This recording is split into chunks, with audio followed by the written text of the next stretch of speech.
are ready to proceed. Yeah, definitely. No, I think it's amazing that we actually did all just get up there and dance because of Omawale's music, and I think it's also kind of a colonial construct that sometimes we get a bit separated from our bodies. There's this idea that there's the mind and the body, and I think that's one of the dualities of colonialism, in my opinion, that we're not fully in our mind and fully in our bodies all the time. So I think it's good that we, although we're thinking, we're also present in our bodies, and that's great to see. So can we just say thank you to Mwale again for that.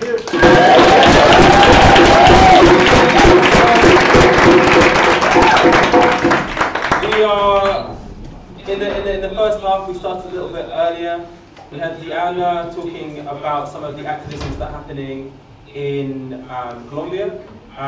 We're now going to hear from Miriam from Vedanta, and then we're going to hear from members of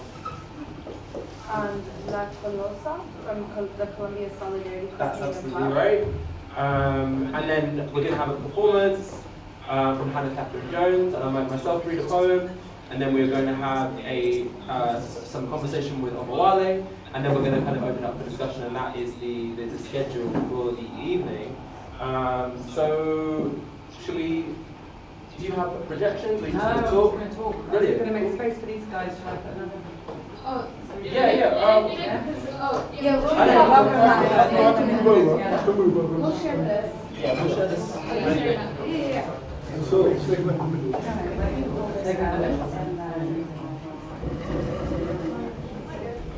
Yeah.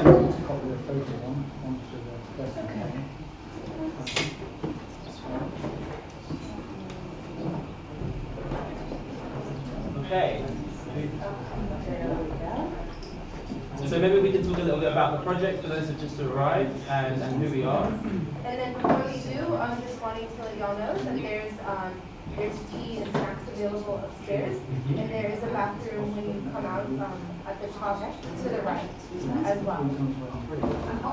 And hot food as well, delicious hot food. And also the event is being live streamed so that people who couldn't make it today for various reasons can listen in. So that's also an important thing to remember in case you don't want your voice to be transmitted to other people. So do you want to introduce the project a bit, Serena? Yeah, absolutely. So we are students from Goldsmiths doing art and politics. And I guess our departure point for this came from Jacob and Selena, who discussed hauntology and possession as methods of reimagining and conquering colonialism. So I guess hauntology would be defined as, what would you say? I guess kind of studying the remnants of what's left behind after something's gone, or kind of like the spectre of something. And in terms of the Haitian Revolution, which was our one of our main inspirations, we're kind of thinking about the ways in which, Audre Lorde said it best, I think, when she says that a revolution is not an event.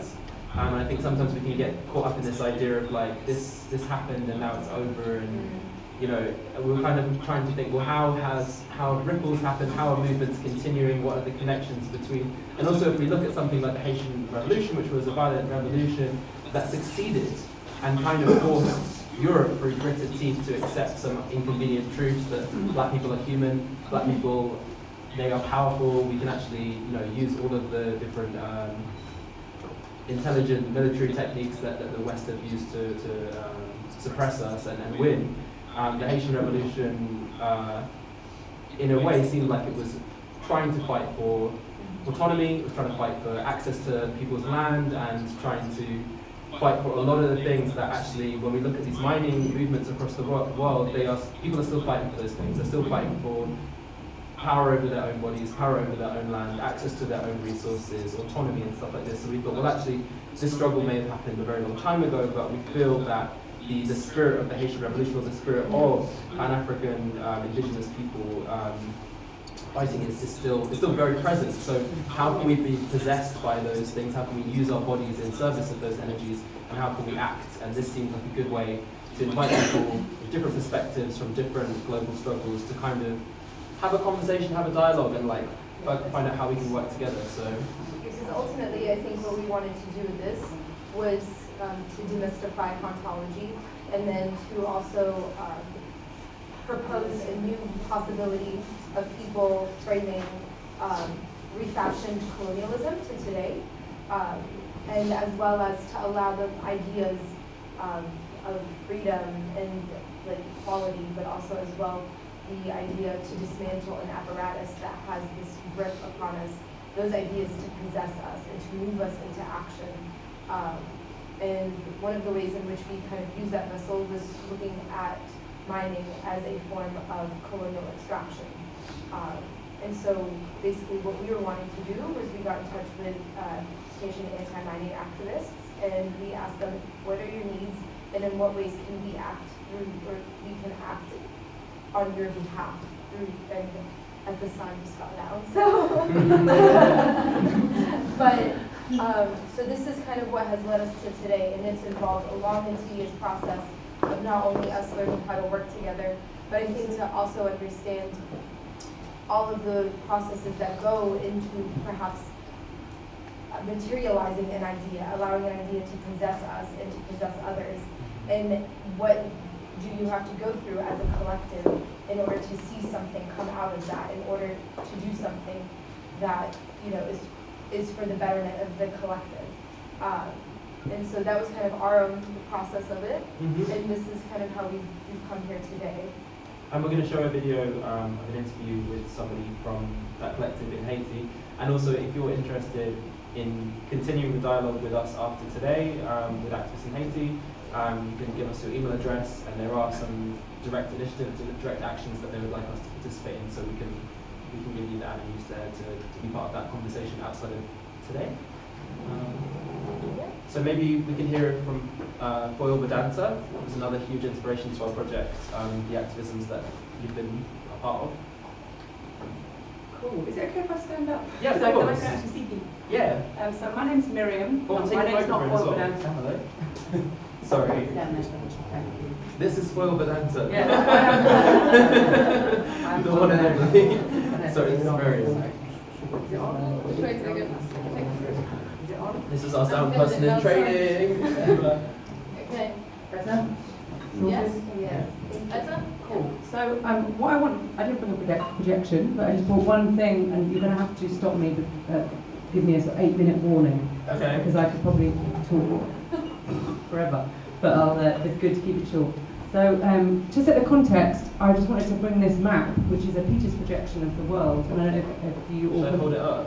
If you want to, people can look at it. I mean, you can kind of get the idea, even from a distance, that, I mean, I'm sure you're probably all aware that, you know, the map that we commonly use, the Mercator map, is basically a colonial map. So the way we see the world is through a Eurocentric perspective. We look at the world as if we're looking from Europe, and therefore Europe, Russia, and everything in the north looks huge, and Africa looks tiny. This is, Peter's projection is a proportional map. So, you know, this is the true proportions of the planet, and as you can see, Africa is absolutely enormous. Africa dominates the planet. You know, Latin America is also huge, Australia is also huge. So we start by redefining our idea of the world we live in, because even our idea of the world we live in is, you know, has been colonized, has been, you know, colonialized. So we need to start from this perspective. And, you know, what I'm wanting to, the kind of two things I want to say to really in my 10 minutes are that what we try to do as activists is, there's two main things we try to address. And one is we try to demystify all the ways in which let's say neo-colonial institutions try to obfuscate the truth about where power really lies. I mean, you know, the power really lies in Africa, basically, globally. You know, all the resources are in Africa.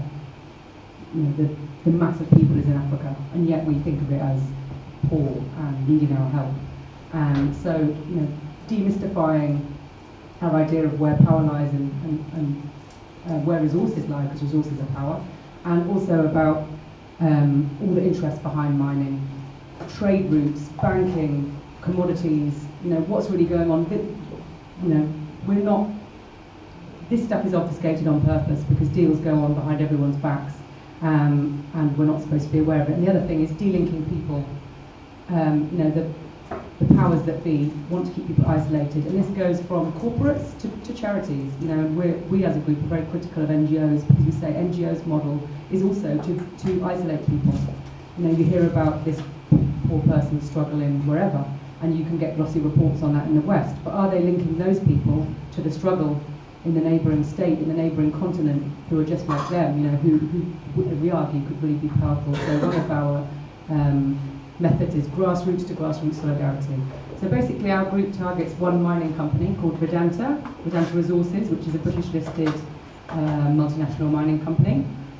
It started with operations just in India, and one of its first major operations was to try and mine a mountain which is sacred to indigenous people, Adivasi people, called the Dongri-Khond in Orissa.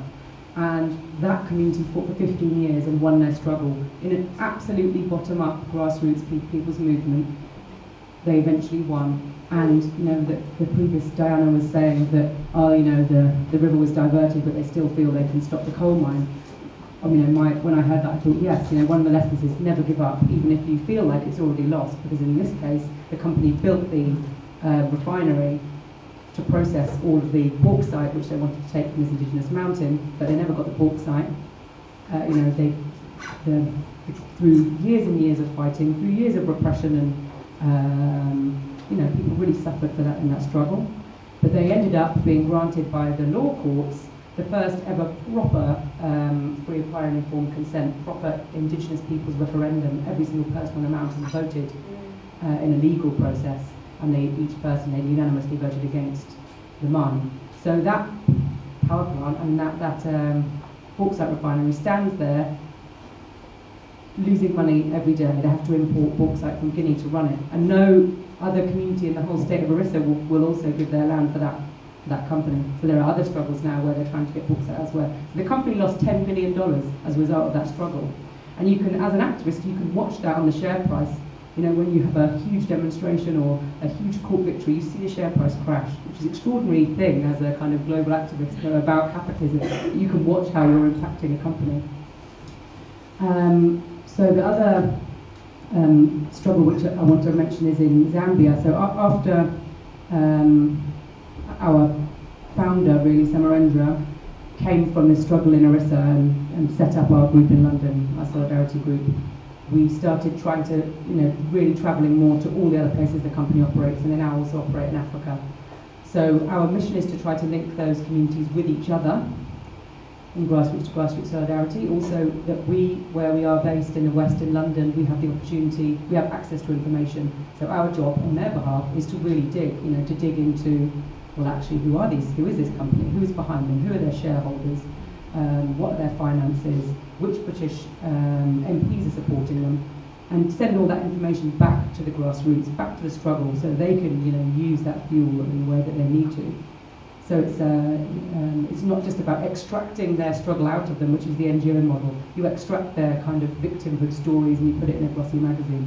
You know, we're trying to send what information that we have that's been hidden from them back to them, and uncover you know, what's going on behind the scenes. If they don't have direct links to mining companies, then they're funded by the Department for International Development, or funding which comes via the Department of International Development, which is absolutely, you know, neck deep in all this stuff.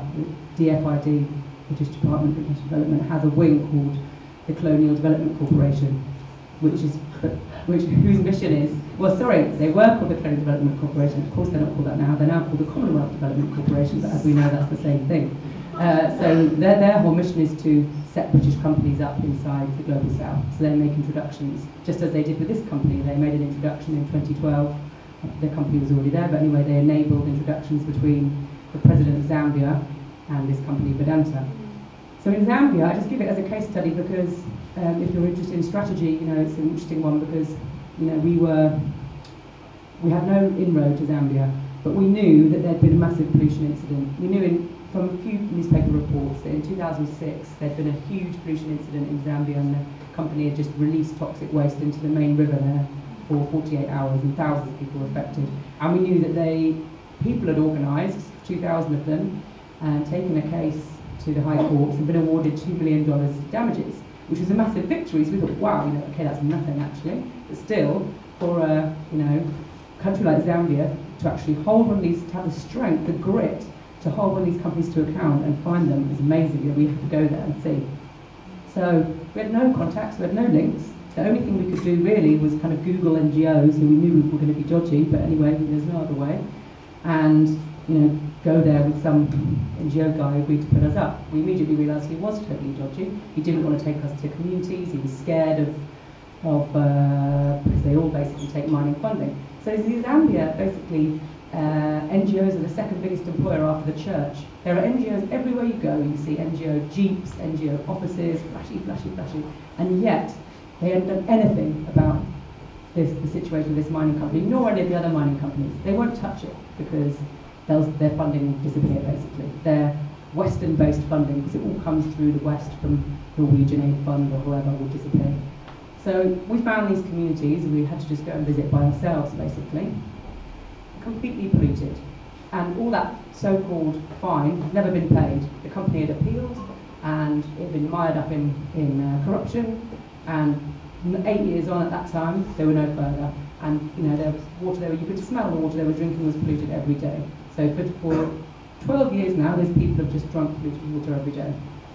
Never mind the fact that the company was also looting, declaring a loss ever since it set up, declaring a loss every year in Zambia. But of course they're making a fortune. This is all via tax evasion. So meeting those communities, trying to give them some hope, and they were completely confused about who we were. We tried to show them pictures of communities in India who have been resisting and say, look, this is where we come from, this is our background. Trying to explain that we're not funded because we're an unfunded organisation. We do it all by donations. It was also impossible for them to understand why some white people and a white woman and an Indian man, apparently unfunded, so it took time to build up trust. But that kind of gave them hope, and that got them going on their campaign again. And then we started meeting, whoever, journalists, lawyers, politicians. Gradually, you could go up, people say, oh, you meet this guy, meet that guy, meet that guy. 1 minute. And what transpired is that they absolutely knew nothing about this company. The company had told them they were Indian, because it's an Indian guy who heads it, because there's a kind of solidarity, third world solidarity, between Zambia and India, so they're more likely to accept an Indian company than a British one. So we actually had to tell the mines minister that this company is British, which he didn't even know.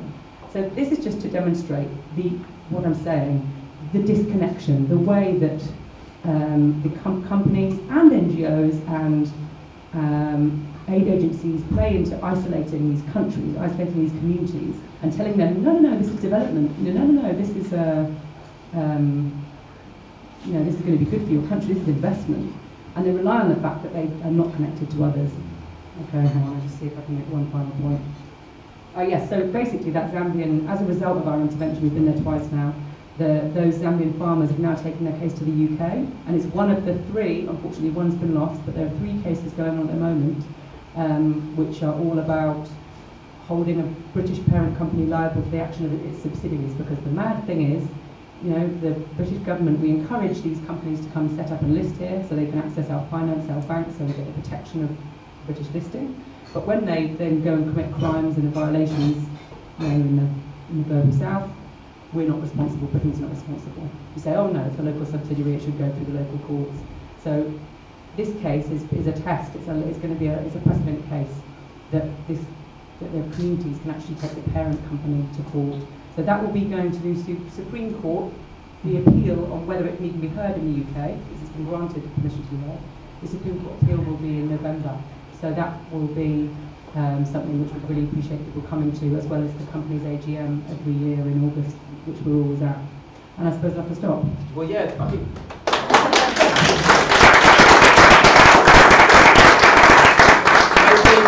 we can come back to some of the things that you're talking about in the discussion, but I think next we would like to hear from Johanna and Extend. Is that right? Am I pronouncing those names right? Yishen. Sorry. Do you guys want to use microphones? Yeah. There's 2 microphones. Yeah? Yeah.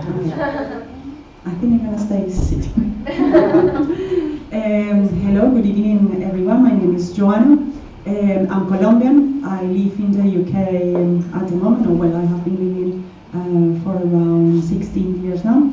I am from a region in Colombia that is called Tolima, and in 2007, well, I'm going to talk about a specific case of mining, a gold mine that was expected to be created, and still is a fight to be set in Tolima, where I am from. Roughly, I'm going to give you a bit of a history of what have we done as actions of solidarity in Colombia and from here, from the UK. Yeah, there are some pictures in the background. This is from when we have a consultation, a popular consultation. Parishan is going to talk a bit more about that. So in 2007, when we were under the president called Álvaro Uribe Vélez, it was announced, or he announced, that in Colombia we have found the largest gold mine of all the recent times, and that was going to be the largest gold mine in the whole Americas, and it was going to be, it has been found for one of the largest companies, gold mining companies in the world. So for everyone, it was a surprise because we didn't know anything about mining, we didn't know about any company, any gold. Of course, Colombia, I don't know if you know about the El Dorado legend and about the gold and the cacique, the head of the community that was all powder, covered by powder gold. Anyway, so indeed our region is quite rich in minerals and a lot of resources, natural resources.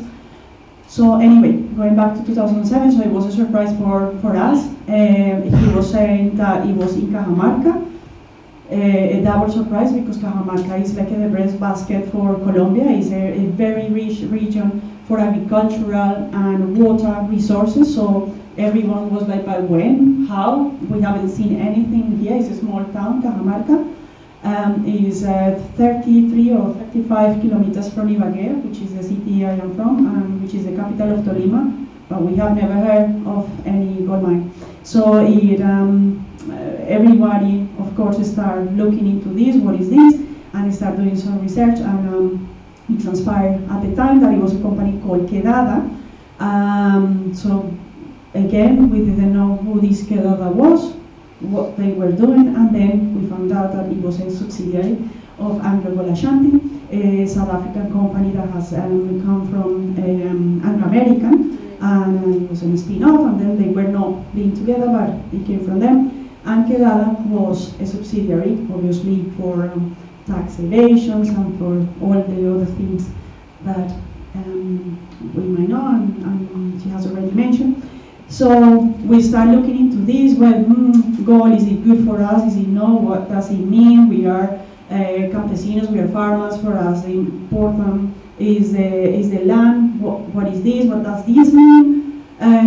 So people in Cajamarca started to get together, mainly campesinos, to try to see what was this, to find out. Of course, they were already, as soon as this was announced, the company started to create corporate responsibility projects and start helping the mothers, head of families, and promoting a speech of avocado and small projects that were trying to gain the community. And the first one, which is what I have forgotten, was they started thinking about painting the schools. So the campesinos got together and they say, well, no, we don't want you to paint the schools, we are going to paint the schools. So they collect some money and themselves they start painting the schools. And this was a bit of a push for them to say, well, if we can paint our schools, if we get together, we can do things, so let's look into this, and let's don't receive any money just yet. At the same time, this is in Cajamarca, the small town. At the same time, in Ibagué, the Tolima University, which is the only public university in Tolima, the students, there are different kind of degrees, let's say, and many are related to the agro industry. So they also started to investigate, and they realized that this Anglo-Volachanti was a dreadful company, that they have been involved in very bad projects that have been contaminating areas, particularly in Africa, obviously as they were coming from a South Africa listed company. They were also associated with cleansing and with killings, basically. So, for example, they found out that in Congo, they have paid paramilitaries to basically clear land for them to actually go there. They also found out that in Ghana, they have been contaminating water and polluting also the land, so that this land was of no use and they could actually use it. They also found out that in Tanzania, they were basically using the artisan miners, following them so that they could actually grab the land. So they were basically doing the research of where to find gold, and then they were displacing them, fencing the areas and doing their mining, and then obviously paying private security. And even when people were there to look to the waste to see what was left, they were killed. So there was nothing very good coming from the company. In South Africa, they were sued for cases of silicosis that were affecting hundreds of thousands of ex-mining workers of these mines that were of, how do you call it, that one? Deep underground mining. So anyway, we were basically horrified with this, and so this was a process in 2007 that we started looking into this. 2008. To be honest, I didn't know about this. I mean, this was totally unknown to Tolima, unknown to Ibagué, that were 33 kilometers away. I got to know this through Colombia Solidarity Campaign, which is the group that we belong to, and we were helping other things, other causes. We were also in the London Mine Group, Diana that was talking before about La Guajira. But when we got to know this, obviously it was something that touched me, because I thought, like, what? In Cajamarca, like my garden, let's say. So we started getting involved into this, and we started like communicating with different people, with people in South Africa, with people who has been working for mining, and they have realized that it wasn't a great investment of their time. And I started doing more investigation, looking into where they were listed, what kind of investment was done. Obviously, they were listed in the UK, so we tried to go into this.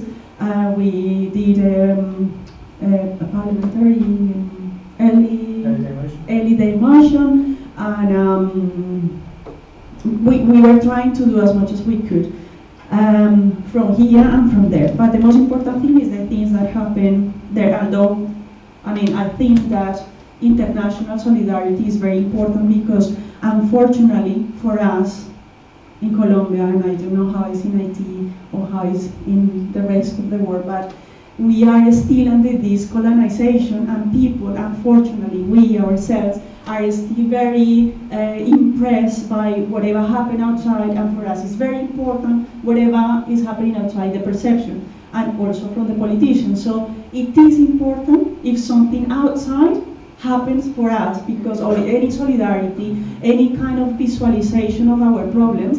And it was very powerful that we wrote a report, and AGA contacted us here in the UK because they wanted to talk to us. And I mean, they obviously thought we were thousands of people and we have a lot of money we didn't have, but we just have a lot of energy and have invested a lot of time and energy and efforts between ourselves, with no funding of anything, no NGO supporting us.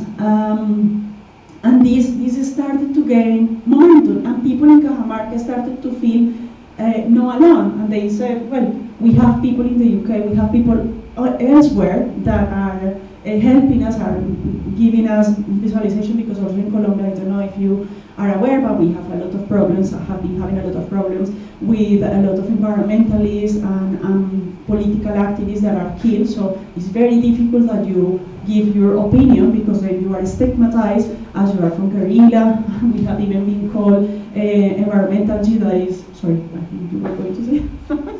But it's very dangerous to do these kind of things, because they think you are associated with some kind of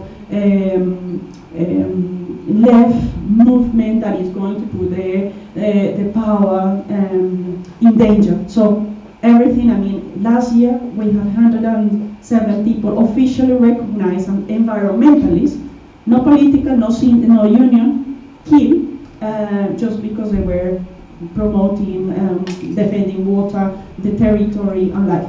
Anyway, so. Sorry, I think we're gonna have to wrap up with. Okay. We can move on to. Would you speak as well? I got something to say as well. No, we can move on to you. Okay. So anyway, we were together and we managed to organize a consultation that actually did happen after all these years last year, and 97% of the people say that they didn't want it to have the mining, and Ishan is going to explain that. So how much time do I have?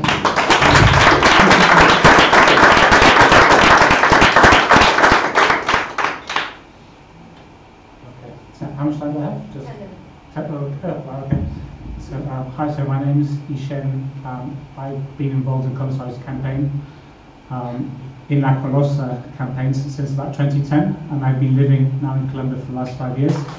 So as Joanna was saying, there was a popular consultation last year.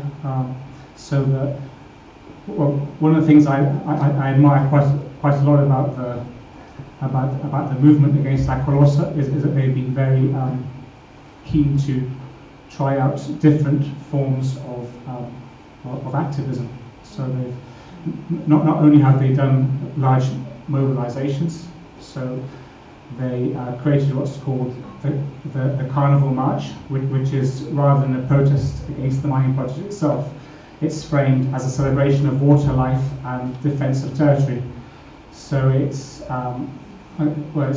more like almost a cultural event where people from all walks of life would be happy to bring their children, and it has mobilized very large numbers of people.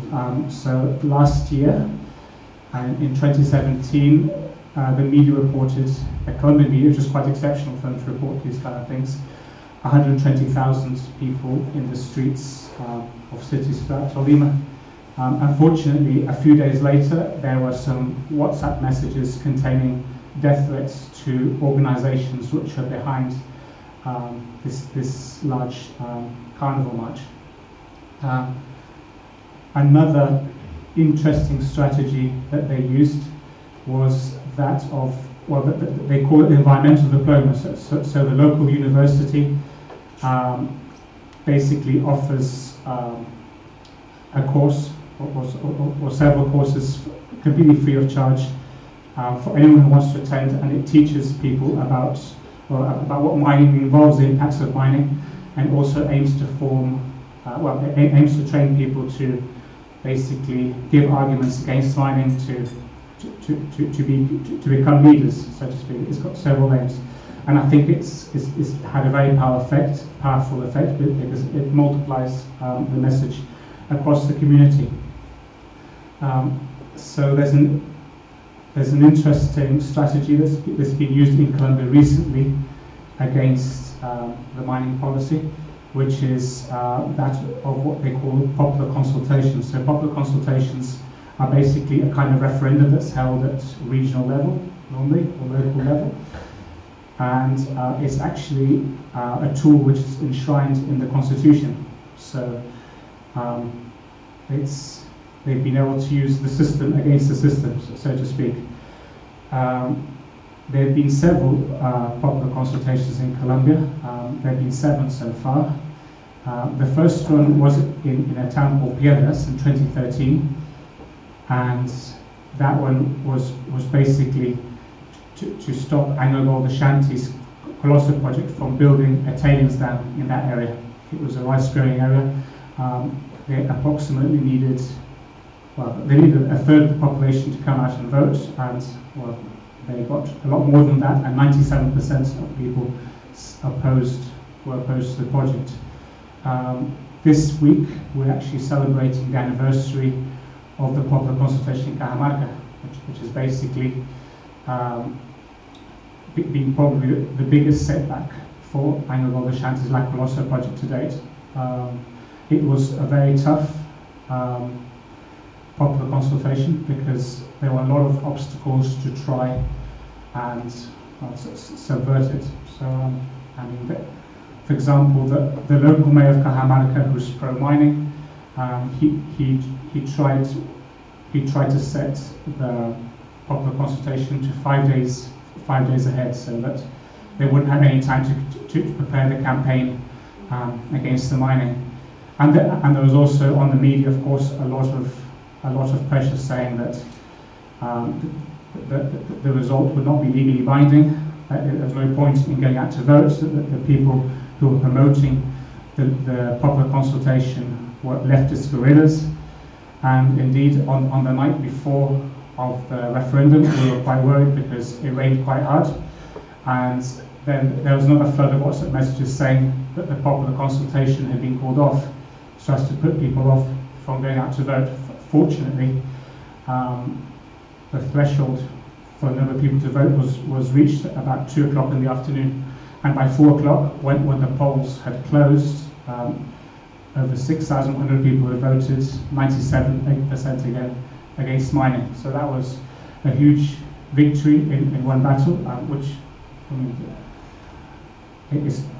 mean, the whole battle, the whole war hasn't been won yet because they will come back. That's sadly the truth.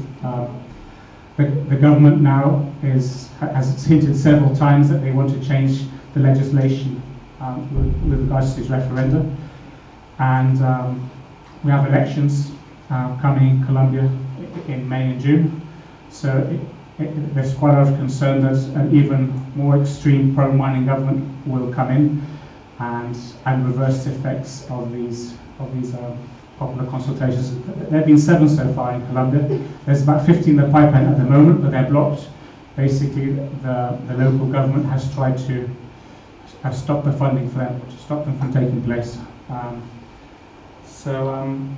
What else I was going to say? I mean, obviously there are important links to the UK with these kind of companies.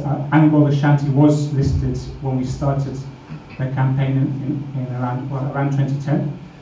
Since 2010, they've delisted from London, and they're only listed in New York and Johannesburg. So they're a bit harder to access, but they have several subsidiaries which are registered in the Isle of Man, which is a British tax haven. And for example, last year, Kew Gardens offered a prize for protecting biodiversity to President Santos, to the Colombian president.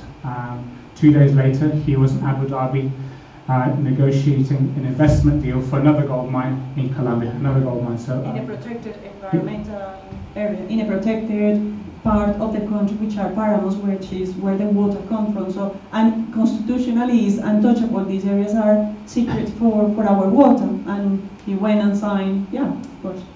Come on, feel free. So yeah. So I think that's what I wanted to share with you. So thank you very much.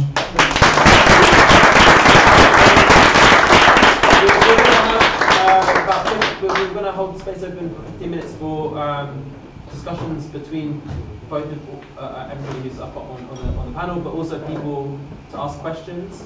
And then we're going to have a break. And I advise people to try the food because it's really good. But before that, and buy some merchandise. Yeah, so we're selling t-shirts, zines, and badges and stickers, and the money all goes to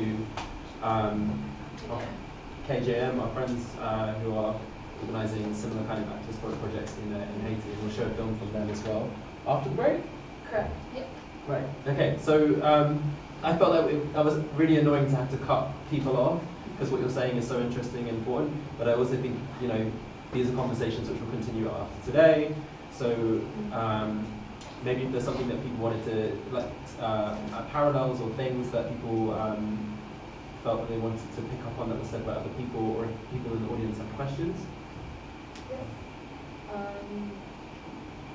Did you, Marcos?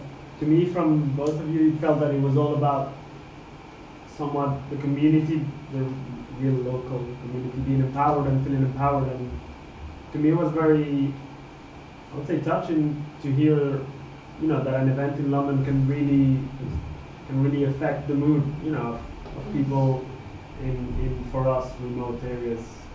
Anyway, so I'd like to ask about that. How, I mean, because obviously there may be a perception that, you know, why do these people care or not?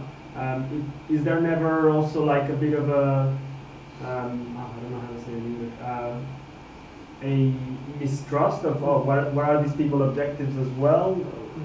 You know, because in the same way that an external company, big mining company, comes and tries to sell you, yeah, we're here to help you, etc.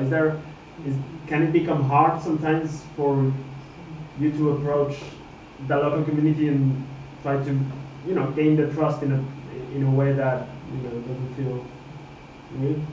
I'm curious about that. Yeah, there's so much to say about that.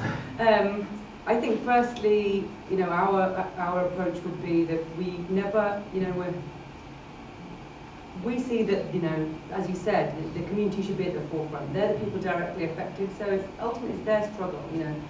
Our role in the West is that, sadly, as you said, if something comes from outside, you know, especially from the West, it will carry more weight because we live in a colonial world still.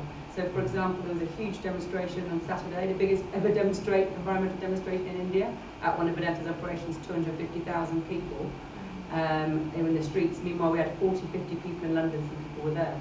And yet the press carried our press release all over India, and not the one from the community. So that's why in our press release, we always just use it as a platform for them. So our press release doesn't say, oh, you know, Miriam Rose says such and such, and this organisation says such and such. We ask the communities to basically submit us their quotes, their demands, and then we carry it in our press release with, you know, some things interspersed. We were there in London, but we're amplifying this. So through that way, we actually get their demands into the media. So that's one way in which. Could I respond as well? Directly, yeah. Well, I was also going to add to that as well, that, you know, with Foil Vedanta, Samarendra, his investment in that, in the original aims of the project, was that it was his mountain, it was his home, that he was trying to defend. And the work that you're doing in Zambia, I know there's an activist, Natasha Mumbi, who's Zambian, who's part of the actions. And I think with these, and it was my friend Attila, who's Trinidadian, which is my heritage, who invited me to be part of the organisation. So I think it's important that it's not people going to a space that they're not from and trying to have a conversation. It's like, it's also you'll always be able to find people, like, I think you'll be able to find people in the diaspora who have a direct connection to that community who can, and if you can't, then I don't know, then maybe you would be suspicious. It feels odd if you've got no connection to a community. In a place like London, where there are so many opportunities to find people who will have a direct connection to that struggle. And, you know, in terms of Pan-Africanism, which we were talking about earlier, like, you know, I'm not Zambian, but I can see the importance of that struggle. I'm not Haitian, but I can see the importance of that struggle because I feel like it's a struggle that all Caribbean African countries are fighting. So I feel like for me, it's not being, you know, it's making sure that it's a solidarity. It's solidarity, exactly. But then also in response to your question about, is it perceived as other interests?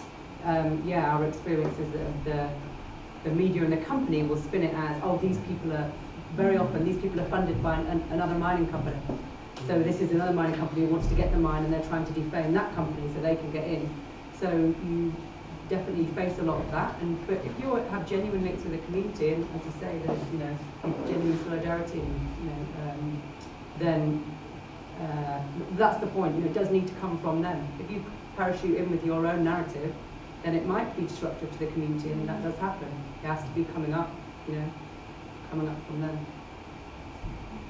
Did you want to? No, as I was going to say the same, is that I think there is a mistrust when there is someone arriving there that doesn't know anyone, but like to us, I mean, I didn't know anyone because I got to know this year, but the first time I went back to it, I get to see my family and I went to meet them, the guy who was leading this has studied with me, so I immediately knew him, and I knew that they already knew some guys from Colombia Solidarity, from other struggles, and the solidarity that has been built there has come to us, and that's why we also got to know, and so it was already known. And yes, when we saw people that came just out of the blue, we were like, where are they coming from? Who are they? And many times, unfortunately, we were right. They were just like trying to infiltrate our work and trying to do bad things.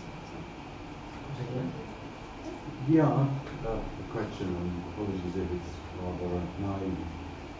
For a start, what is an NGO? How does something become an NGO?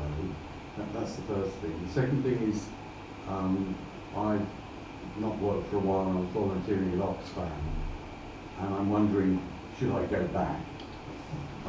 Not just because of the whole thing about Haiti and so I'm sort of interested really in well, that's kind of my question in a way. Should I go back, or should I volunteer for RSPCA where I can be a bit more sure? And I suppose another question is there any mining that isn't exploitative? Apart from the fact that you could say we shouldn't be taking stuff out of the earth anyway, we should be using the sun and the waves. Is there any mining that isn't exploitative? Right? But the NGO question was, and should I go back? I also don't know what NGO is. I'm confused about that. I think that's a really good question, actually. I think it's kind of vague to me. I think we term it as an NGO is a northern governmental organisation. It's a northern governmental organisation. So I mean, it stands for non-governmental, but that's nonsense because most of these big NGOs, ultimately their funding comes from somehow from northern governmental organisation. So I mean, when I say we're critical of NGOs, I'm talking about largely development NGOs like Oxfam, Amnesty, Action Aid, whatever, all those big ones, even Survival International, unfortunately. And I think it's all about the funding. Ultimately, NGOs are accountable to their funders and not to the people on whose behalf they claim to work. And even if they're well-intentioned, if they really do anything truly radical, the funders will pull it anyway. So there are lots of well-intentioned people in NGOs who think that that's because in the West we're presented as if that's the way in which you can help. That's the only way in which you can help sign a petition or get involved in an NGO. But actually, it's not real solidarity. That's how you could do a lot of research into NGOs' connections. There's a lot written about it. A lot written from a Global South perspective. We have an article on our website which is also giving examples. So, but I think it's a way of keeping people as victims. It's a way of keeping people isolated, keeping a divide. So it's interesting what you said about Action Aid, because I haven't worked for a while now, and so I've had to stop. I was donating, I think it came up to £20 in the end a month, to a little boy called Matthias in Brazil. And I just had to stop that because I literally can't afford it. But after what you said about Action Aid, I don't feel so bad anymore. If you ever got it. It feeds on our guilt, these kind of things, they appeal to our sense of I guilt. felt awful We're not doing something, and now I feel better because I'm doing something. And it keeps them as victims that need to be helped and assisted by us. Oh yes, because they get a picture of him and a little thing that he writes. And it has that effect in those countries too. That was a problem in Zambia. Those communities didn't feel they had any power because they've been told by so many NGOs, no, we'll help you. We'll help you. Don't do anything. We'll dig your well, we'll do, so that completely disempowered them. And with regards to if any mining is not exploitative, I would argue no, because it just extends upon this idea, this colonial idea of seeing the earth as something that's yours to devour. Absolutely, I would disagree. For me, I think if mining can empower a community to get out from under the shackles of the absolute devastation that's been done to it by colonization, then I think in the world that we live in, then I think I'm for communities having control over their own minds, and I put human life above nature. There are examples in places where mining corporate mining is happening, where communities have said we don't want this, but we do want to have our own cooperative, basically artisanal mining, very small scale. But their argument is intergenerational equity as well, because at the moment, aluminium at the current rate will run out in 20 years. So yes, you could say one generation from a country could profit from that, but the next generation will have nothing but the pollution left behind. So communities are thinking it a bit in their own way, saying we want generations and generations to be able to profit from this, so we do it in a small scale way. But the other thing that's really important about that is this, it was brought up earlier about consumption, and one of the things we always want to challenge is the idea that mining is driven by our demand for things. That is only part of the story. Mining is actually driven by banks' desire to need to invest and generate capital and debt, and so much of mined material isn't actually used directly. It goes into warehouses.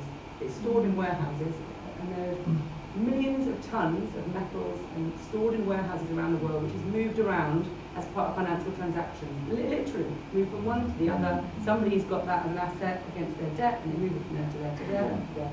So we shouldn't get hung up on the idea that we need to mine this because we need this for our development. That's not what's happening to it. A lot of it's being manipulated by finances, basically. So just back to about the NGO. So are most NGOs funded by mining companies, or could it be like any bad company? Like, what do we know? Mining companies or northern government bodies like Department for International Development, or World Trade Organization type people, UN. Usually it's an aid fund, so it's like Norway aid, UK aid, Canada aid, and so they, and as we know, those countries those governments have their links to their corporates and their investment in particular countries like Canada, Norway and Britain, actually, who have loads of mining companies. So there you'll find that they fund those companies these countries with the most mining companies and mining finance also fund the most NGOs in mining areas.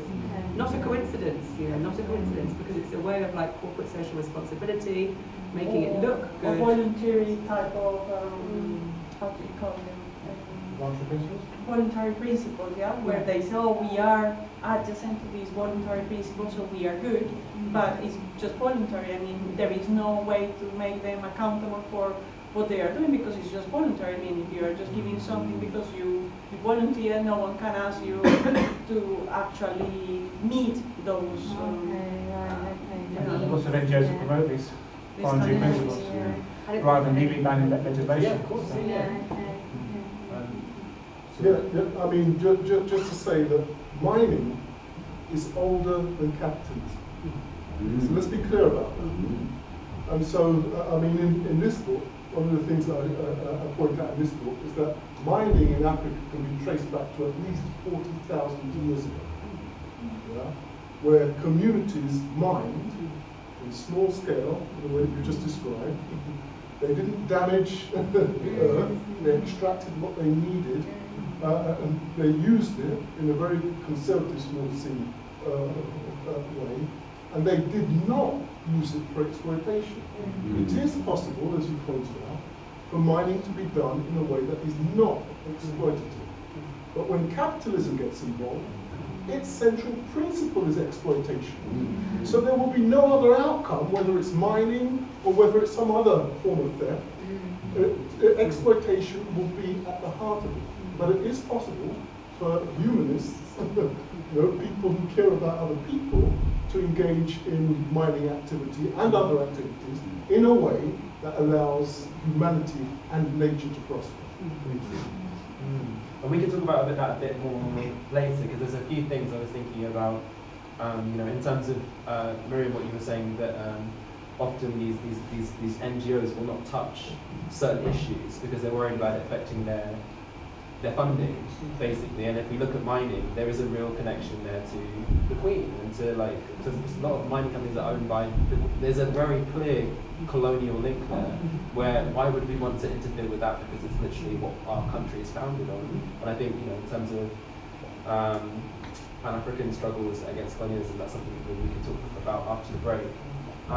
So we've got like a minute now, so maybe it's the best time to take a break, then we're going to come back with a film, a performance from Hannah Catherine Jones, and then a discussion with members of the Kolektif and Brother Amawali. So can we just have a round of applause for the speakers?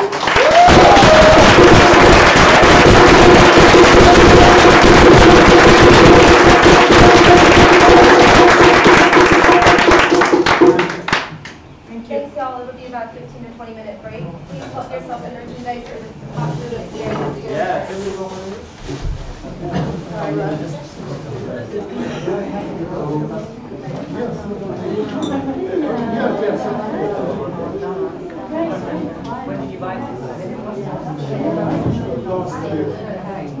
Thank you. Did you get your USB stick back? No, I didn't.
Still streaming?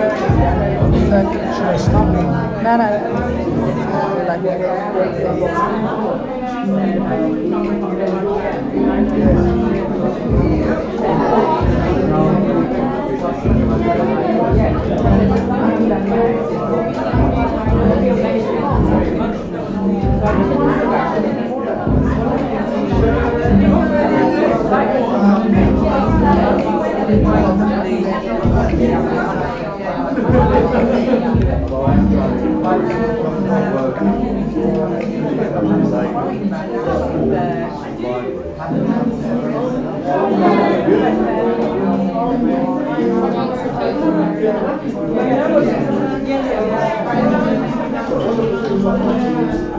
No, I went to one ATM as an interpreter, 7 from 7 I think it also depends on the person, but that person found it quite helpful to hear their concerns.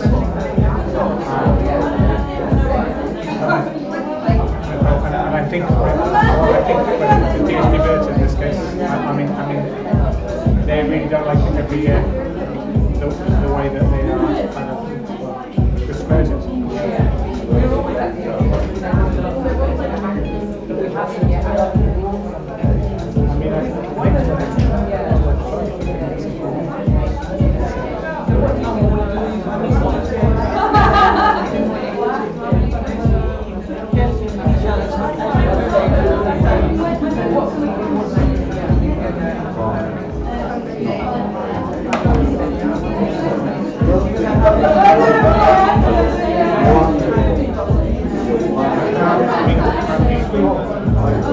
So we made a few mistakes at rectifying them. Like, for example, we shouldn't have given anything to do like the first 2 days before we had time to win the master judgment. Things like that.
Every year. So 1 year for women. That's a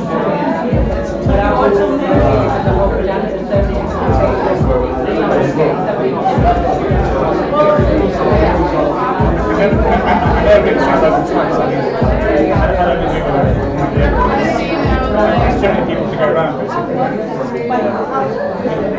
We have done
having some expectations in the movement already.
Well, we have to pay them.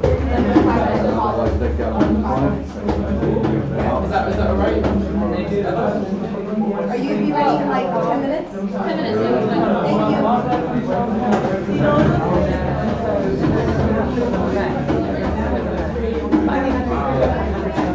It's like a spaceship.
I still have some contact. I cannot just talk.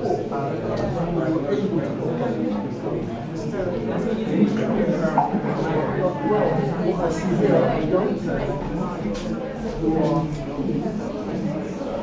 And I'm quite happy with everything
C'était en 2013 et tout de suite après que le gouvernement d'alors, le gouvernement de Michel Martelly, avait pris la décision d'octroyer des permis à des compagnies minières internationales.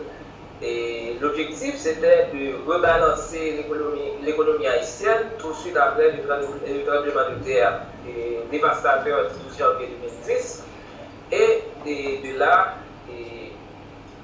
pour bien dire que cette démarche a été prise dans l'obscurité totale et la population haïtienne n'était pas informée de cette décision. On a eu l'information à partir des personnes, à partir des étrangers qui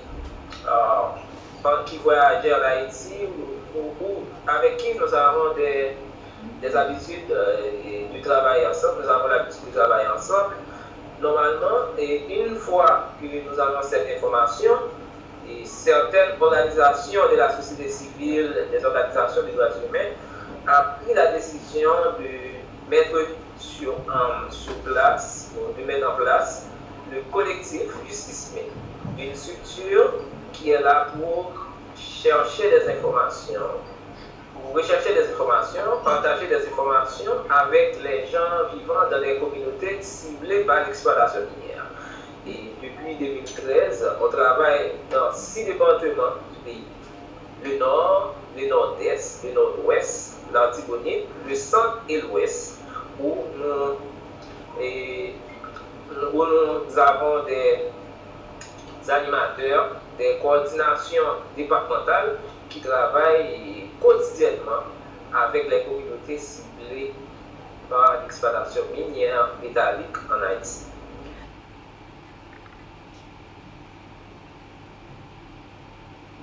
La PAPDA, le programme. Ensuite, nous avons le DOP, défenseur des opprimés. Nous avons tête collée des paysans haïtiens. Il y a Bataille ouvrier. Bataille ouvrier, c'est une organisation qui travaille avec les travailleurs dans les usines, dans des méga-projets comme des zones franches agricoles. Et il y a aussi Justice et Paix, c'est Gila, qui vient de faire partie du collectif. Pour maintenant, il y a beaucoup plus d'organisations. Il y a des organisations communautaires qui travaillent avec le collectif. Et il y a d'autres organisations comme le Réseau national de défense des droits humains, le RFDDH. Il y a le GAR, c'est le groupe d'appui pour rapatriés et pour réfugiés. Et il y a aussi ces modèles, c'est le mouvement démocratique populaire, qui est l'un des membres fondateurs du collectif aussi. Maintenant, le collectif a plusieurs membres, et près d'une trentaine de membres qui sont dans des communautés, dans des organisations avec lesquelles on travaille, dans les communautés ciblées par l'exploitation minière. Mais pour le siège à Port-au-Prince, il y a à peu près 7 à 8 organisations qui sont là à Port-au-Prince pour orienter le programme du collectif, proposer une nouvelle perspective afin de continuer la lutte par rapport à l'implantation du secteur minier en Haïti.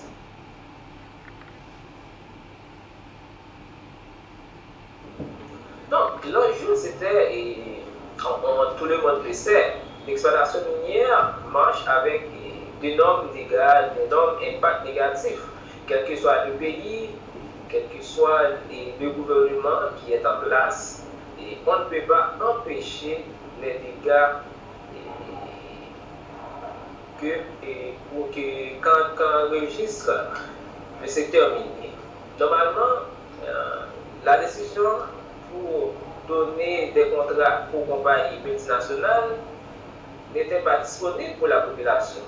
Personne ne savait de quoi il en est. Donc, les communautés qui sont ciblées n'ont pas les informations à propos des contrats. Et les compagnies sont allées sur le terrain, aller sur les terrains des paysans qui ne savent de quoi il en est. Et il faut arriver, ils disent qu'ils ont des négociations avec le gouvernement. Parce que les autorités locales ne sont pas au courant de la présence de ces compagnies dans les communautés. Et ils ont signé des accords avec des paysans qui ne savent pas lire ni écrire, donc pour donner leurs terres à des prix très très très très bas. Donc c'était vraiment une situation délicate. Et à partir des expériences qu'on a qu'on a reçu de certains pays qui ont l'habitude avec l'industrie minière, nous savons que l'industrie minière marche avec beaucoup de dégâts qui peuvent vraiment qui peuvent déranger, qui peuvent affecter les communautés, chercher des informations, de partager avec les communautés afin qu'elles se préparent à se mobiliser pour dire non à l'exploitation minière et non à l'envahissement des compagnies nationales dans les communautés.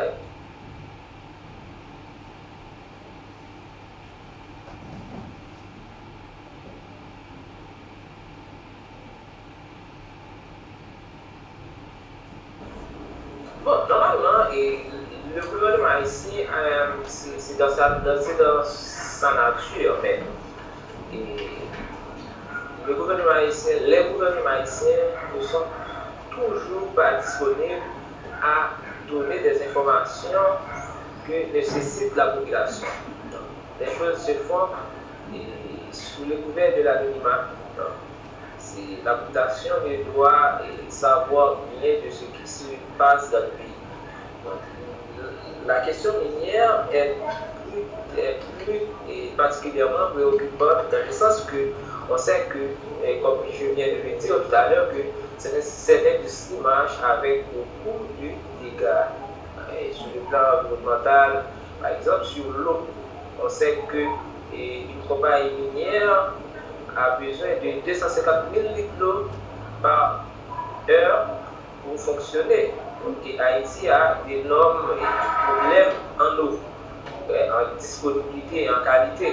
Donc, normalement, la Constitution, dans son article 40, fait obligation à l'État d'informer la population sur tous les dossiers qui concernent la vie nationale. L'exception est faite à des informations concernant la sécurité nationale. Normalement, l'activité minière ne fait pas partie de la sécurité nationale. Je ne sais pas pourquoi que le gouvernement ne veut pas permettre au collectif, par exemple, Kolektif Jistis Min, qui travaille activement, la seule organisation qui travaille sur la question minière, ne peut pas avoir le document pour voir qu'est-ce qu'il y a dedans. Donc, normalement, c'est une absurdité. On ne sait pas pourquoi. Et normalement, c'était en 2015 ou en 2016, on a été à la CIDH et nous avons demandé une audience sur l'accès à l'information. La CIDH avait invité l'État haïtien. Malheureusement, l'État haïtien ne s'est pas présenté. Normalement, c'est juste pour cacher les informations. L'État haïtien ne peut pas vraiment entreprendre un dialogue sur la question d'accès à l'information. Il n'y a pas vraiment une loi d'application sur l'accès à l'information en Haïti. Même si la Constitution, qui est la loi mère, l'exige. Et jusqu'à présent, on a fait des démarches. On a écrit au directeur du bureau des mines et de l'énergie, on a écrit au président de la commission travaux publics et transport, qui est responsable de la question minière au Parlement haïtien. Malheureusement, on n'a aucune réponse. On a écrit au président de l'Assemblée nationale et malheureusement, ça ne marche pas.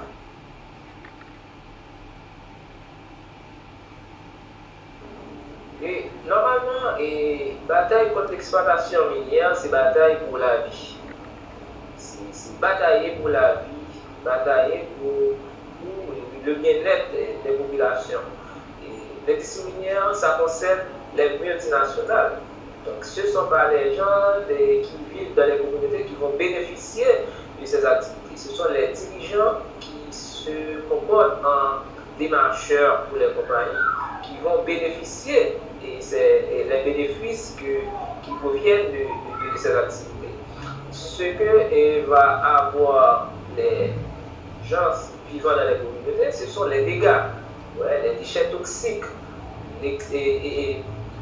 Normalement, la contamination de l'eau, la contamination de l'air, c'est ce que va avoir les gens vivant vivant dans les communautés. C'est l'expropriation sur les terres. Et normalement, on sait que cette industrie, c'est une industrie criminelle qui assassine, qui tue. Par exemple, il y a Bertha Caceres de la Honduras a été tué, c'était l'année dernière, du 2 au 3 mars. Donc, normalement, c'est comment les gens, les pays qui sont ciblés par cette industrie peuvent se mettre ensemble pour mener la lutte contre les multinationales qui envahissent nos pays afin d'extraire les richesses des sous-sols. Donc, normalement, c'est comment nous mettre ensemble afin de vraiment remporter cette bataille.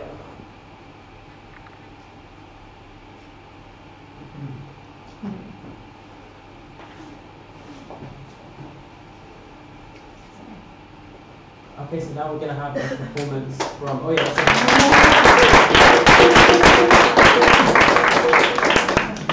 That interview was held by one of our colleagues, Agad, who isn't able to be here today because she lives in Spain. But she held this interview with a member of KJ and the anti-mining Haitian activists we've been in touch with.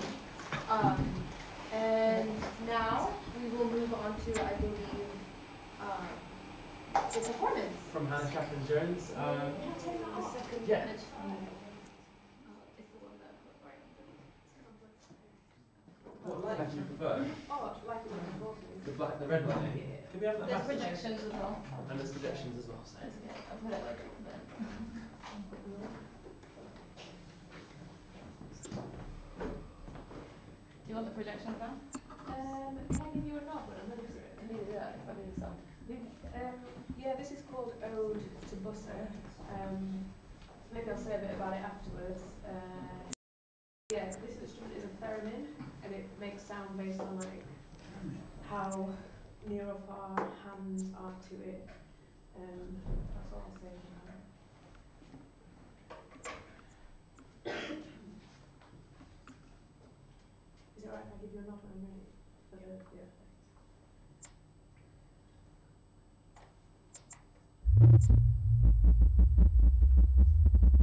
one of the things that we've been kind of focusing on today is victories, because I think when we think about colonialization, when we think about indigenous unity, when we think about the ways, when we think about these narratives, often, as has been said before, it's framed as a victim narrative, where these people are unable to help themselves and need aid and actually it feels like something that I've heard you argue in the past is that that's not the case, and actually, you know, as Hannah's performance beautifully kind of tied together the legacies of slavery and the industrial prison complex and all these different things.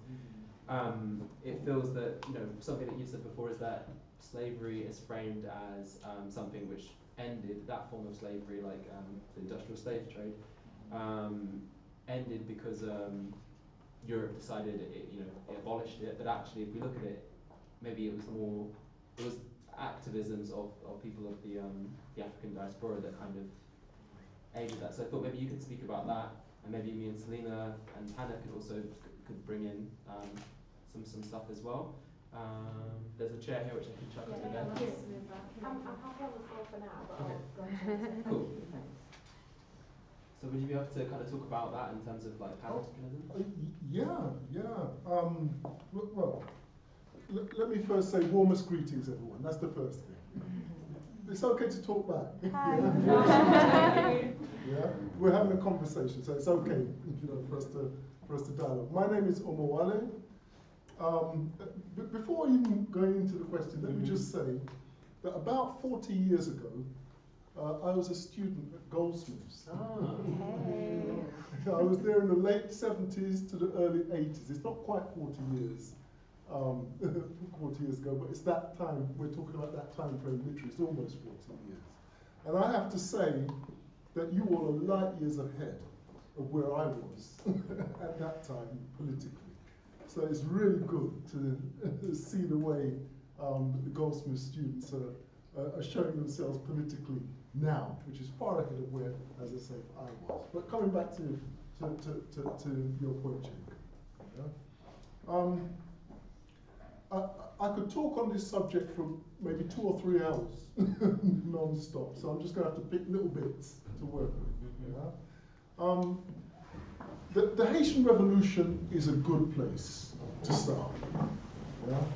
The Haitian Revolution, to just give a kind of overview of it, happened in an island which is called, they call it Saint-Domingue. You had 2 parts to the island. Hispaniola was the whole name of the island, I should say. Dominican Republic one side, Haiti the other side. But what's interesting about Haiti is 500,000 African people enslaved on that island took their freedom. It was an extraordinary act that it's almost unimaginable what happened. Those African women, men, and children defeated British imperialism twice, forced British imperialism to surrender twice, defeated Spanish imperialism twice, not once, but twice, defeated French imperialism, not once, but twice, defeated the leading imperialist nations 6 times in total. In fact, there were smaller victories as well on top of that. Yeah? Now, if we were to put it into today's terms, to give an idea of what that actually means, it would be the equivalent of, say, African people in the island of Jamaica, just because we know we have a lot of people of Jamaican heritage in London. It would be the equivalent of those people defeating US Satan imperialism twice, defeating China twice, and defeating Russia twice. The 3 leading superpowers in the world. It's almost unimaginable. If it didn't actually happen, we would think it was it was a bit of fiction, but it actually did, and that is an indication of the magnitude of what was achieved by those enslaved African people between the period of 1791, when the Haitian Revolution, the military aspect of the Haitian Revolution began, and 1804, the 1st of January 1804, when final victory was declared through an independent state. Now, history is written by men. And in fact, can anybody tell me who is the greatest hero of the Haitian Revolution? Anybody know the greatest hero of the Haitian Revolution? It might be a matter of opinion in some extent, but feel free. I mean, Toussaint Louverture. Toussaint Louverture is a good candidate. Why is Toussaint Louverture a good candidate? Because of those 6 victories that I just mentioned, he was the leader of the revolution for 5 of them. So he's a good candidate. Who else can we think of? Dessalines the Ferocious. Dessalines the Ferocious was the first emperor. They like the term. We don't like the term, but you know, there was confusion around at the time, so people didn't necessarily understand the term. So he became the first emperor after the 6th of those victories. He's a good candidate, again, for the greatest hero of the Haitian Revolution. In fact, neither of them were. The greatest hero of the Haitian Revolution was a woman. This is International Women's Month. Yeah? We don't hear her name. Yeah? Her name is Marie-Jeanne Lamartinière. I'm not going to go into the detail of the history, but it's almost the anniversary. The 24th of March, 1803, was when they had the most critical battle in the history of the Haitian Revolution, the Battle of Quet-à-Perron. At that point, Toussaint had been captured and had been taken and killed in France. Dessalines was one of 600 African people trapped at a place called Quet-à-Perron in Haiti. And they were surrounded by 10 times their number. So it was 600 Africans in a fort surrounded by 6,000 crack French troops. And they were held there in siege. There came a point where they ran out of supplies. So all that was left was for them to starve to death, basically, or you know, die of thirst, etc. So they had no choice but to fight their way out. And when they fought their way out, and the significance of this battle is that if Dessalines and some of the leading generals that were there had been killed, it's almost certain that the Haitian Revolution would have been lost. Yeah? Now, Marie-Jeanne Lamartinière went into that battle as a nurse. She was there to look after the wounded.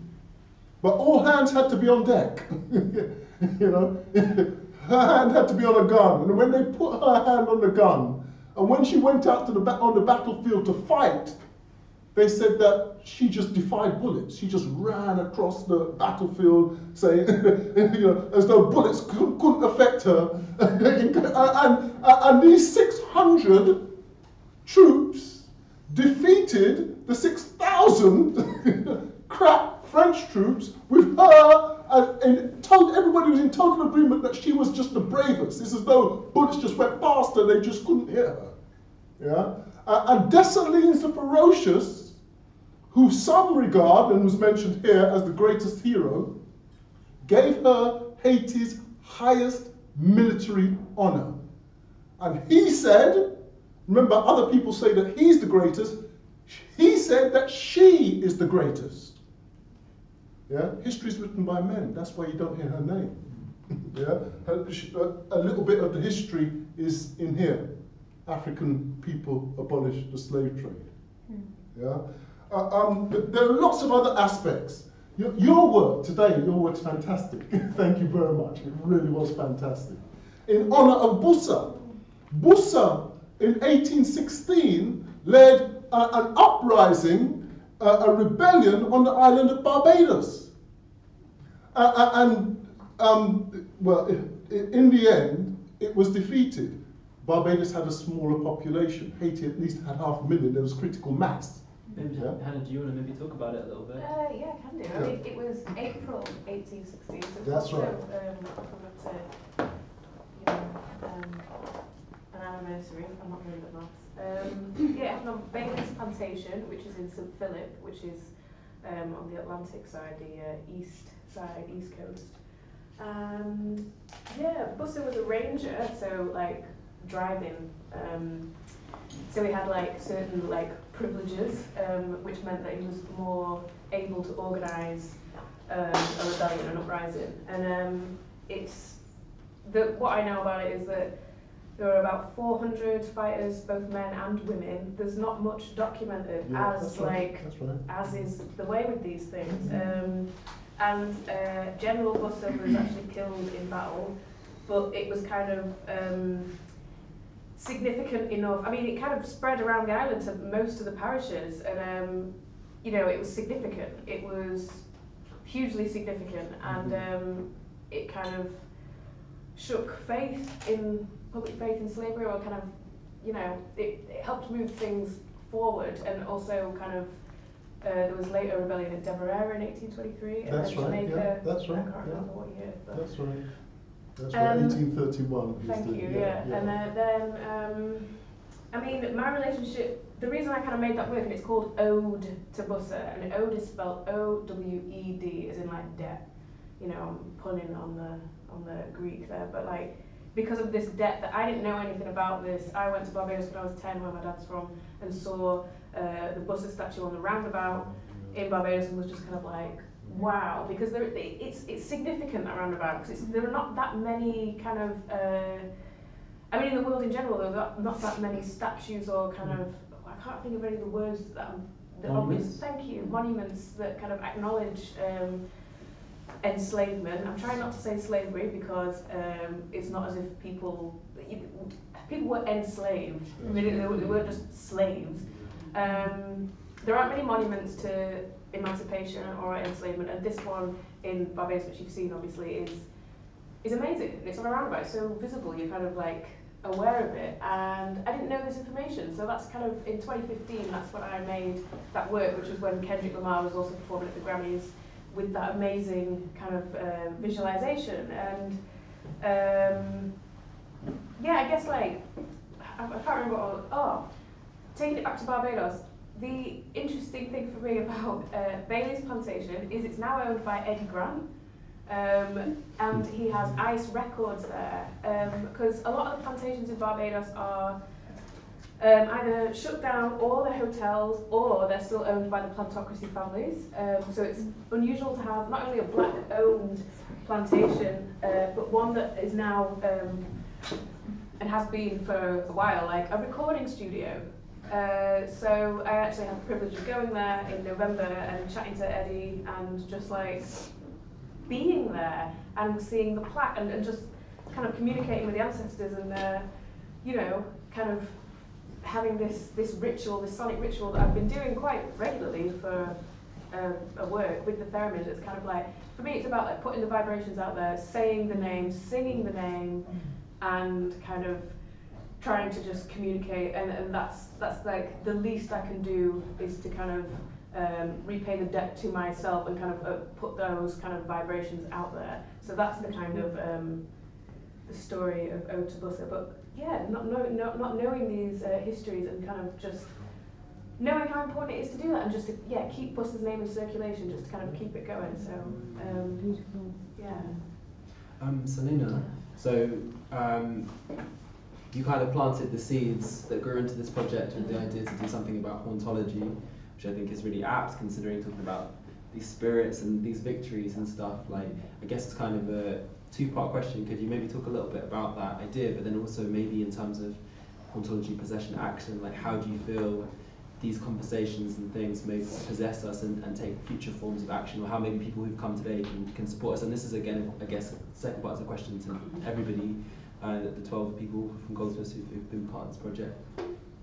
Yeah, well, I mean, Hauntology, the idea of Hauntology really interested me as an idea because it was a way of connecting with the struggle, looking at the Haitian Revolution and connecting with the people who fought in that revolution. And although, as Brother Malali said, you know, we might not have all of the history, but we understand the spirit of the struggle. And we wanted to embody that spirit and to let that spirit take hold of us and allow us to do something today.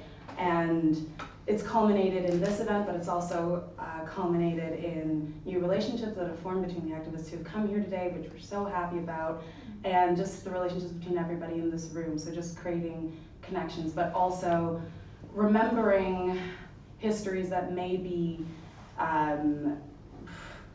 that are silenced or that are not as present in our minds as perhaps they should be, and to recognize that the spirit of things that have happened more than 200 years ago are still present, are still relevant, and that we still need to act on them. So there's that, and then the second part of the question. How can people who come today kind of how do I guess this is a question to everybody who's part of the Hauntology Possession Action. How do we see this project continuing? What opportunities are there for people to continue the relationship that we've started with Franndy and people in Haiti? Yeah, I guess that's a question to everybody as part of the Goldsmiths group. So I would suggest buy a t-shirt. So we've got quite a lot of t-shirts. Like, it's limited. We're not gonna. It's a design that I drew specifically for this project, so it's a very limited edition, and it's really reasonably priced. And the money goes straight to all of those organisations that Franndy's a part of in Haiti. So that's a really simple one. Is there a mailing list and a website?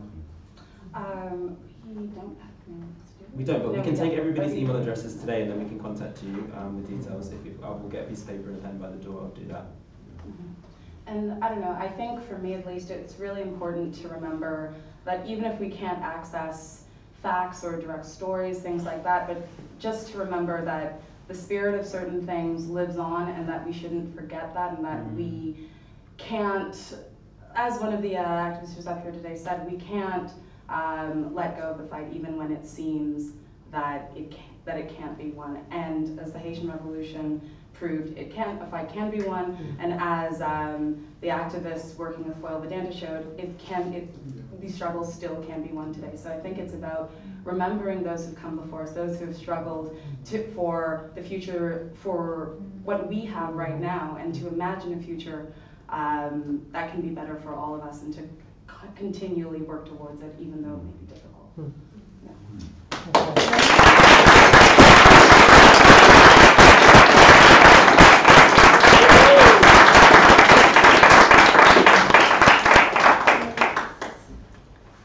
I'm looking to Serona for scheduling. Yeah. Sorry, I misplaced my phone. It's 9:30. It's 9:30. So does that mean? We're supposed to be out by 10. Okay. So I think maybe we could have like 10 to 15 minutes of questions at most, and then we would have to start packing up so we can all get home. And Yeah, I think as you really importantly said, it's important that it's a conversation. And I think loads of people here will have different things. So feel free to, if you have a question for someone who's not sitting at the front of the room, ask it, because I know all of the activists that have come today, and other people who I know are part of other organisations or movements, you know, have different insights. I feel like I've learned so much today. Deanna, who did a talk at the very beginning, had to do it a little bit earlier because of some complications, was talking about the importance of tribunals, of activists holding tribunals. Obviously, the justice system, as we know in the UK, is pretty shit, and I think that maybe is universal, that justice systems are not always, don't always give justice, but having spaces outside of courts where people can have these processes and decide for themselves what is right and wrong, I think is amazing. Something that I've learned today. Serona? I think what I wanted to comment on was there seems to be this pattern emerging across everyone who's spoken, which is the capacity for us to reimagine what resistance, or what we define as resistance, can look like, and how that can actually be materialized. specifically with not only reimagining kind of the oppression that is being experienced, but also kind of reimagining then what other forms then can be activated in order to counter that oppression and then build for ourselves. So I guess I wanted to ask the activists who spoke earlier on the panel, was there like a moment, or I'm assuming there's been many moments, in which you kind of found yourself in this very, the emotions that go into kind of like the process of attempting to liberate yourself, or through this process? Were there moments to where you were forced to reimagine yourself in a different position that kind of induced you to kind of act in a different way? Does that question make sense? Okay. Or no. So you're asking, was there kind of a moment within the process of activism when you were forced to... When you were forced to reimagine, because I think oftentimes there's very specific forms of like liberation that's fed to us, whether through voting, whether through quote-unquote non-violent means. And so I was just wondering if one of the activists or anyone really has... I can respond to it to get people started, and I think also, I know I've spoken a lot, I'm sorry, but I also think we've all been part of the Art and Politics MA at Goldsmiths, and our teacher Bernadette, I think, has done a really good job of like introducing us to so many different global struggles, and one of the most important ones for me has been the text called "Politicizing Sadness" by Kolektif Argentina. It's my favorite. Yes, it's my favorite reading that we've had, but it's a collective in Argentina who wrote this text called "Politicizing Sadness," and it's 7 different methods of dealing with what they call political sadness, I think, which is the feeling that things can't change, there's no point.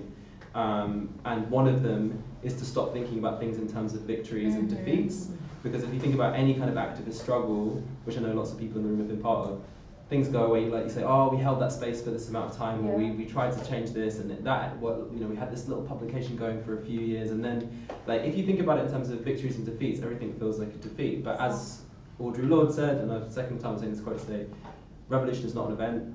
All of these things that have been spoken about today are part of processes that have been ongoing and inspiring each other. It's so amazing to hear you talking earlier about how it does make a difference in Colombia to see people from England and stuff supporting those things, and there is like a long history of global solidarity that is going on that we're all a part of. And when I see that, it feels less like there's no point and like, oh, I can only do so much, and more like we are all people actively contributing to things that are going on way after us and way before us. So just to bring it back to the Art and Politics degree, which we're all just ending. So this is also the story of enslavement. So Bussa, as you correctly pointed out, was murdered, in the rebellion. But there came a point where the British had to abolish what they call slavery. They had to do that officially. And so what we see is what looks like a defeat, but when we look at it on a longer term perspective, what we see is the backing up of imperialism. So that it has to change form. And it changed form into colonialism. And then in the 1950s and 60s, we defeated that too. So in India, 1947, you had the independence movement. China in 1949 with its revolution. Africa throughout the 1960s, you saw all of this wave of independence. And what that was, those were victories, pushing imperialism back. Of course, imperialism doesn't just give up. It changed to neocolonialism. I like the banner that you've got here. So it's changed form, but Nkrumah has said to us in his book, Neocolonialism, The Last Stage of Imperialism, that it has nowhere else to go after neocolonialism. From slavery, it could switch to colonialism. From colonialism, it could switch to neocolonialism. Now it's got nothing else. And what it's doing is it's playing games with us now. It's given us an African as president of US Satan.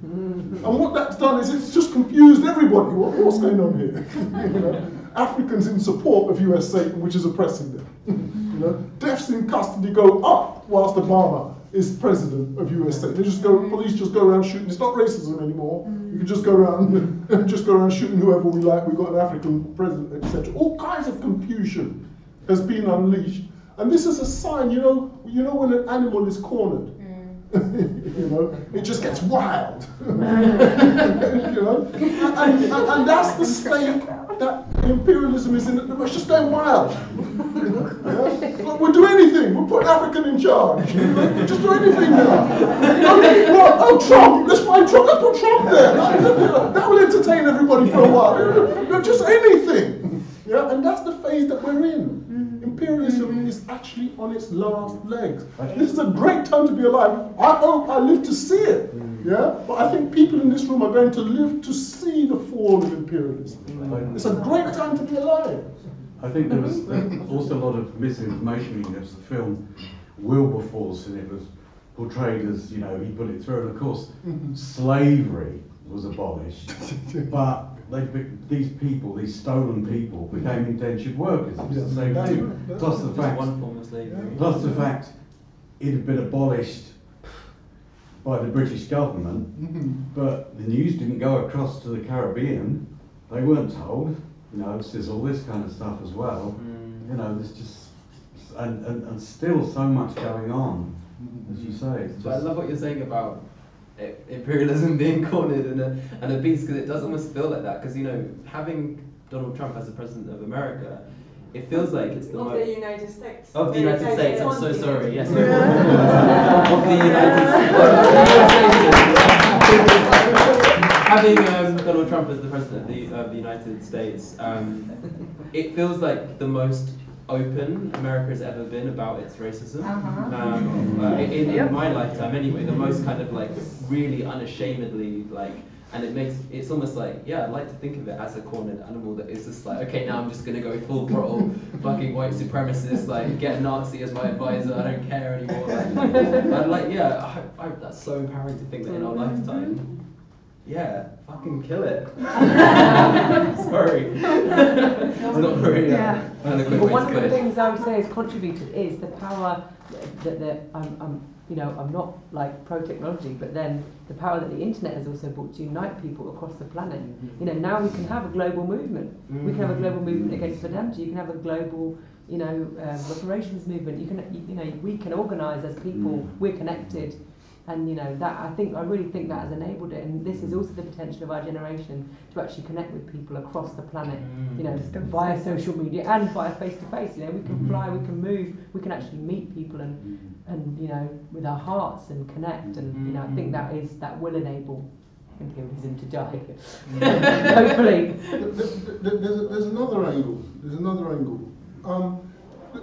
In my lifetime, whilst I was a child at school, US Satan was defeated by Vietnam. Some of us in here can actually remember that. Some of us were actually alive when that happened. Yeah? And there's a message in that.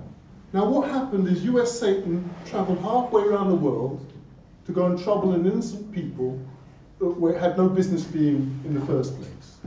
And those people fought and fought. They'd fought and defeated French imperialism before, and they fought and fought, and eventually they defeated US Satan imperialism as well. And what was happening was US Satan was fighting this long-distance war, and at the same time you had the rise of the Black Panthers inside its heart, and the admission by J. Edgar Hoover that they were the greatest threat to the stability of USA, and this is almost a verbatim quote that he was making. So one of the things that happens is when you fight long-distance wars, you open yourself up internally to the possibility of revolution. This is why when fast forwarding to a few years ago, when they were trying to fight in Iraq and Afghanistan at the same time, they had to put an African in charge to keep the Africans confused, because Africans should naturally revolt and lead the revolution in that mad place. But with an African president, we were so confused, we were thinking we had to be loyal to our oppressors. So they were using all kinds of tricks. But the point I'm making is this. is that US Satan is in the habit of going around creating long-distance wars. Yeah? If you create long-distance wars, it means your hands or your tentacles are stretched all over the place, and it means internally you are weak. One of the reasons why they have to go around every 2 days you see them shooting another African in the street is they have to terrify Africans. Yeah? They have to absolutely terrify African people so that African people don't get into their heads, well, let's do what the Panthers did. Yeah. Because US Satan is that weak at the moment. And I think someone said the same with England. I think the riots and how harshly they were punished, for me, feels like as an example of the same process. Yeah, exactly. Because the riots, were definitely an example, a response to so many structural inequalities, and we have a ridiculous problem with deaths in police custody and criminalisation of black youth and destroying youth services and mental health services. And I feel like the same process is happening here. I think for me, England and the United States are two heads of the same beast. Yeah, absolutely. And also there's a knock-on effect, isn't there? I mean, you're talking about Vietnam. Eventually, when the Americans saw sense, withdrew, that led directly to Pol Pot and Cambodia. That's right. That wouldn't have happened. So, and Laos, people aren't aware that there are more unexploded mines and bombs in Laos, which wasn't even supposed to be involved, than anywhere else. And I was lucky enough to go to a temple, and I went to go to the toilet, and they said I really wouldn't go very far because you might not come back in one piece. It's as you say, everything. But history has cycles as well, doesn't it? And civilizations, Greek, Roman, whatever. And I think you're right. Ours is on this way down. Hopefully. So we've got one more minute before we've got 50 minutes to clean up. I think we should give ourselves 50 minutes to pack away. So maybe any closing remarks from anybody? Yeah? I just want to say thank you very much, and if you want to go to the carnival in Ibagué, it's the 1st of January, June, sorry. And you will be all very welcome. Well, I tell you what, should I write down people's emails as they're leaving, and then we can collect any information you want to send on to people, any information Foyle Vedanta wants to send on to people. So, and how much are t-shirts? 10 to 20. 10 to 20. Okay, so I'll be at the door taking details. Thank you. Thank